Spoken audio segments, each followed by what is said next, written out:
শুভ সকাল বন্ধুরা। আজ হলো 19 আগস্ট বুধবার। আজকের সকালের বিশেষ বিশেষ খবর হলো হাফিজ রশিদকে তদন্তের আওতায় আনার দাবিতে মুখ্যমন্ত্রীকে স্মারকপত্র শ্রীভূমি বিজেপির। মুখ্যমন্ত্রী হিমন্ত বিশ্ব শর্মার নেতৃত্বে ব্যাপক উন্নয়ন হচ্ছে রাজ্যে, এটাকে প্রভাবিত করতে উঠে পড়ে লেগেছেন কিছু বিরোধী। তাদের মনোবাঞ্ছা কখনো পূরণ হবে না, এই কথাগুলো বলে কংগ্রেস নেতা হাফিজ রশিদ আহমেদ চৌধুরীকে টার্গেট করেন শ্রীভূমি জেলা বিজেপির সভাপতি সঞ্জীব বণিক।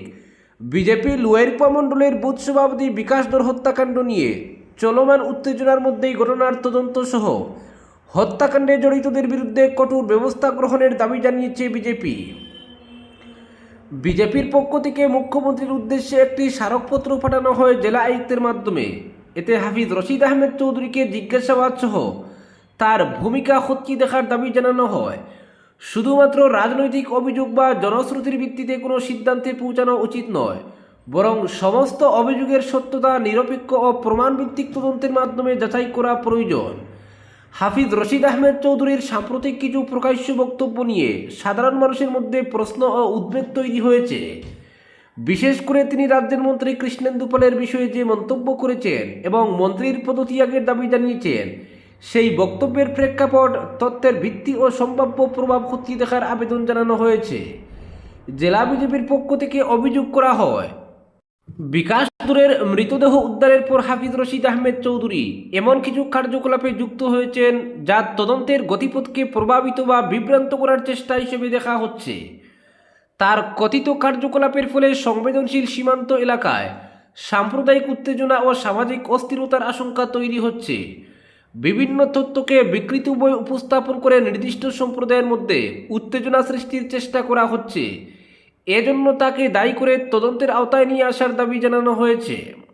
পরবর্তী খবরটি হলো, ইনজেকশন বা গুলি নয়, মৃত্যুদণ্ডে বহাল থাকছে ফাঁসি, জনস্বার্থ মামলা খারিজ সুপ্রিম কোর্টে। মৃত্যুদণ্ড কার্যকরের প্রচলিত পদ্ধতি হিসাবে ফাঁসির মধ্যে কম যন্ত্রণাদায়ক অন্য কোনো বিকল্প, যেমন প্রাণঘাতী ইনজেকশন, গুলি চালানো বা বিদ্যুৎস্পৃষ্ট করে মৃত্যুদণ্ড দেওয়ার আবেদন খারিজ করে দিল সুপ্রিম কোর্ট। বিচারপতি বিক্রমনাথ এবং বিচারপতি সন্দীপ মেহতার সমন্বয়ে গঠিত ডিভিশন বেঞ্চ স্পষ্ট জানিয়ে দিয়েছে, দেশে ফাঁসির মাধ্যমে মৃত্যুদণ্ড কার্যকর করার যে প্রচলিত আইনি ব্যবস্থা রয়েছে সেটি আপাতত মান্যবিধি হিসেবে বলবৎ থাকবে। আদালত তার পর্যবেক্ষণে উল্লেখ করেছে যে আইন পরিবর্তনের দায়িত্ব মূলত আইনসভার, তাই মৃত্যুদণ্ড কার্যকরের জন্য আরও মানবিক বা কম যন্ত্রণাদায়ক কোনো বিকল্প পদ্ধতি গ্রহণ করা সম্ভব কিনা সে নিয়ে কেন্দ্রীয় সরকার চাইলে স্বাধীনভাবে চিন্তাভাবনা ও বিচার বিবেচনা করতে পারে। তবে বর্তমান আইনি কাঠামোর অধীনে প্রচলিত ফাঁসির পদ্ধতিতেই শীর্ষ আদালত সায় দিয়েছে। মৃত্যুদণ্ড কার্যকরের প্রক্রিয়াকে আরও সম্মানজনক ও ন্যূনতম যন্ত্রণাদায়ক করার দাবি জানিয়ে শীর্ষ আদালতে এই জনস্বার্থ মামলাটি দায়ের করেছিলেন আইনজীবী ঋষি মালহোত্রা।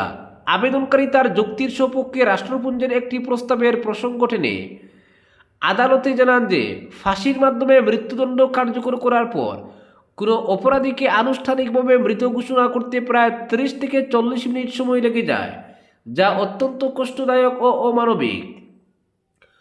অন্যদিকে প্রাণঘাতী ইনজেকশন প্রয়োগ কিংবা গুলির মতো আধুনিক পদ্ধতি প্রয়োগ করলে মাত্র 5 মিনিটের মধ্যেই মৃত্যু কার্যকর করা সম্ভব। তবে দুই বিচারপতির বেঞ্চ এই প্রস্তাব সংক্রান্ত সুপ্রিম কোর্টের আগের রায়গুলোকে বৃহত্তর বেঞ্চে পাঠানোর আর্জি খারিজ করে দিয়ে জানায়, এই বিষয়ে হস্তক্ষেপ করার মতো পর্যাপ্ত ও জোরালো কোনো বৈজ্ঞানিক তথ্য বর্তমানে আদালতের সামনে পেশ করা হয়নি।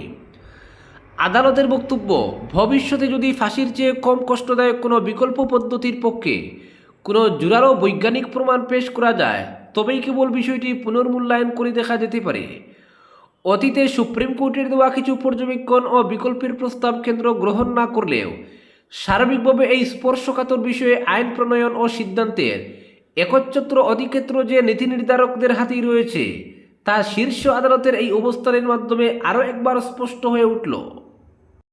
পরবর্তী খবরটি হল, মিনি নয়, বরাকে আসাম সচিবালয়, 39 বিভাগ হস্তান্তর। মিনি সচিবালয় নয়, বরাকে কর্মক্ষম হতে যাচ্ছে পূর্ণাঙ্গ আসাম সচিবালয়, তাই মিনি সেক্রেটারিয়েট নাম বদলে হয়েছে আসাম সেক্রেটারিয়েট বরাক বলি। বরাক উপত্যকা সচিবালয়ে হস্তান্তর হচ্ছে সরকারের 32টি বিভাগের কাজকর্ম। প্রতিটি বিভাগের deputy secretary, joint secretary, additional সেক্রেটারিরা বসবেন সেখানে। প্রত্যেক মাসে 3 দিন ধরে বরাক উপত্যকার সচিবালয়ে থাকবেন রাজ্যের মুখ্য সচিব। মুখ্যমন্ত্রী থেকে মুখ্য সচিবের কার্যালয়, বরাক উপত্যকা উন্নয়ন মন্ত্রীর কার্যালয়ে থাকবে সচিবালয়ে। মঙ্গলবার রাজ্য মন্ত্রিসভার বৈঠকে এই সিদ্ধান্ত হয়েছে। শিলচরের শ্রীকুনায় আসাম সেক্রেটারিয়েট বরাক ভ্যালি কাজকর্মের গাইডলাইনও অনুমোদিত হয়েছে মন্ত্রিসভায়। বৈঠকের পর মুখ্যমন্ত্রী হিমন্ত বিশ্ব শর্মা নিজেই ওই খবর জানিয়েছেন। তিনি বলেন, বরাকে মিনি সচিবালয় স্থাপন করা হয়েছিল, কিন্তু সেটা মিনি সচিবালয় হবে না। নতুন নামকরণ করা হয়েছে আসাম সচিবালয় বরাক ভ্যালি হিসাবে। সরকারের মোট 59-টির মধ্যে 32টি বিভাগ হস্তান্তর করা হবে বরাক উপত্যকা সচিবালয়ে। বরাক উপত্যকার মিনি সচিবালয় ইতিমধ্যেই কর্মক্ষম হয়েছে। বিধানসভা ভোটের আগে মুখ্যমন্ত্রী নিজেই সচিবালয়ের নবনির্মিত ভবন উদ্বোধন করেছেন। শ্রীকুনায় অত্যাধুনিক 6তলা ভবন হয়েছে সচিবালয়ের। বরাক উপত্যকা উন্নয়ন বিভাগের জয়েন্ট সেক্রেটারি সেখানে বসে কাজকর্ম পরিচালনা করেন। কিন্তু বরাক উপত্যকার আসাম সচিবালয়কে আরও শক্তিশালী করা হচ্ছে, তাই 32টি বিভাগ সেখানে হস্তান্তর করার সিদ্ধান্ত নিয়েছে সরকার। সেই সব বিভাগগুলির কাজকর্ম পর্যালোচনা করা, গণ অভিযোগের নিষ্পত্তি করা, বিভিন্ন বিষয়ের লাইসেন্স দেওয়া ইত্যাদি কাজ হবে সচিবালয়ে। রাজ্য মন্ত্রিসভার বৈঠকের পর বরাক উপত্যকা উন্নয়ন বিভাগের মন্ত্রী কৃষ্ণেন্দু পাল জানান, কৃষি, সীমান্ত সুরক্ষা ও উন্নয়ন, সমবায়, বন ও পরিবেশ, আবগারি, মৎস্য, খাদ্য ও অসামরিক সরবরাহ, সাধারণ প্রশাসন, স্বাস্থ্য ও পরিবার কল্যাণ, আবাস ও নগর বিষয়ক, তথ্য ও জনসংযোগ, পঞ্চায়েত ও গ্রাম উন্নয়ন, বিদ্যুৎ, জনস্বাস্থ্য ও কারিগরি বিভাগ, পূর্ত ভবন, পূর্ত জাতীয় সড়ক, রাজস্ব ও দুর্যোগ ব্যবস্থাপনা, স্কুল শিক্ষা, উচ্চশিক্ষা, শ্রমিক কল্যাণ, প্রশাসনিক সংস্কার, সামাজিক ন্যায় ও সবলীকরণ, ক্রীড়া ও যুব কল্যাণ, পরিবহন, পশুপালন ও পশু চিকিৎসা, জল সম্পদ, মহিলা ও শিশু উন্নয়ন, মুখ্যমন্ত্রীর সচিবালয় ইত্যাদি বিভাগ হস্তান্তর করা হবে বরাক উপত্যকা সচিবালয়ে। বরাক উপত্যকা উন্নয়ন বিভাগ সূত্রে খবর, বরাক উপত্যকা সচিবালয়ের 6 তলায় থাকবে মুখ্যমন্ত্রীর পূর্ণাঙ্গ সচিবালয়। ডিব্রুগড়ে মুখ্যমন্ত্রীর সচিবালয়ের আদলে সেই কার্যালয় সাজানোর নির্দেশ দেওয়া হয়েছে। সেখানে দর্শনার্থীদের বসার ব্যবস্থা, মুখ্যমন্ত্রীর বিশ্রামের রুমও থাকবে। 6 তলার 2য় শাখায় থাকবে কনফারেন্স হল, 3য় শাখায় থাকবে বরাক উপত্যকা উন্নয়ন মন্ত্রীর কার্যালয়।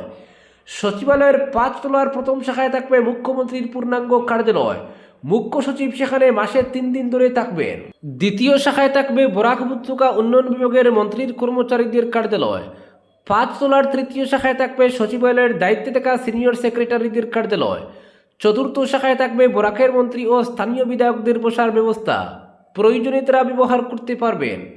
সচিবালয়ের 2য় তলে থাকবে deputy secretary, joint secretary, additional সেক্রেটারিদের কার্যালয়। সচিবালয়ের বাকি সব তলা জুড়ে থাকবে 39টি বিভাগের কার্যালয়। সেই পরিকল্পনা অনুযায়ী প্রস্তুত করে তোলা হচ্ছে সচিবালয়ের নতুন ভবন। বরাক উপত্যকা উন্নয়ন বিভাগের মন্ত্রী কৃষ্ণেন্দু পাল জানান, বরাকের 3 জেলায় প্রতিটি বিভাগের কাজকর্ম খতিয়ে দেখা হবে সচিবালয়ে। তাছাড়া বিভিন্ন প্রকল্পের অগ্রগতিতে নজরদারি রাখা হবে। সরকারের বিভিন্ন লাইসেন্স, অনুমতি ইত্যাদিও দেওয়া হবে, যাতে জনগণকে সবসময় গুয়াহাটিতে ছুটতে না হয়। বিভিন্ন শিক্ষা প্রতিষ্ঠান ও হাসপাতাল ইত্যাদির কাজকর্ম পরিচালিত হবে বরাক উপত্যকা সচিবালয় থেকে। পূর্ত বিভাগের অধীনে বিভিন্ন কাজের অনুমোদন দেওয়ার কাজও হবে বরাক উপত্যকা সচিবালয়ে। এর জন্য প্রতিটি বিভাগের সিনিয়র সেক্রেটারি, ডেপুটি সেক্রেটারিরা থাকবেন সেখানে। তাছাড়া 5টি করে বিভাগের ভার দেওয়া হয়েছে জয়েন্ট সেক্রেটারিদের। পরবর্তী খবরটি হলো, অন্নপূর্ণা ঘাট থেকে বরাক নদীতে ঝাঁপ, 4 দিন পর উদ্ধার মা শিশুর মরদেহ। শিলচরের অন্নপূর্ণা ঘাট সেতু থেকে 4 বছরের সন্তানকে কোমরে বেঁধে বরাক নদীতে ঝাঁপ দেওয়া গৃহবধূ ও তার শিশু সন্তানের মরদেহ 4 দিন পর উদ্ধার হলো। মঙ্গলবার কাছাড় জেলার কাঠিগুড়া এলাকার গণিরগ্রাম বাজার সংলগ্ন বরাক নদী থেকে মা ও শিশুর মরদেহ উদ্ধারের ঘটনায় এলাকায় চাঞ্চল্যের সৃষ্টি হয়েছে। জানা গেছে, গত শুক্রবার দুধপাতিল বাগান এলাকার বাসিন্দা দিয়া আকরা নামে ওই গৃহবধূ তার 4 বছরের শিশু সন্তানকে কোমরে বেঁধে অন্নপূর্ণা ঘাট সেতু থেকে বরাক নদীতে ঝাঁপ দেন বলে অভিযোগ। ঘটনার পরই এসডিআরএফের পক্ষ থেকে নদীতে ব্যাপক তল্লাশি অভিযান শুরু করা হয়, তবে প্রথম দিকে মা ও শিশুর কোনো সন্ধান মেলেনি। অবশেষে মঙ্গলবার গণিগ্রাম বাজার সংলগ্ন বরাক নদীতে স্থানীয় কয়েকজন বাসিন্দা একটি মরদেহ ভাসতে দেখেন। পরে কাছে গিয়ে তারা দেখতে পান ওই মহিলার কোমরে শিশুটিকে বাঁধা অবস্থায় রয়েছে। খবর পেয়ে পুলিশ ঘটনাস্থলে পৌঁছে নদী থেকে মা ও শিশুর মরদেহ উদ্ধার করে পুলিশ প্রয়োজনীয় আইনানুগ প্রক্রিয়া সম্পন্ন করে মরদেহ দুটি ময়নাতদন্তের জন্য শিলচর মেডিকেল কলেজ ও হাসপাতালে পাঠিয়েছে। এই মর্মান্তিক ঘটনা এলাকায় শোকের ছায়া নেমে এসেছে।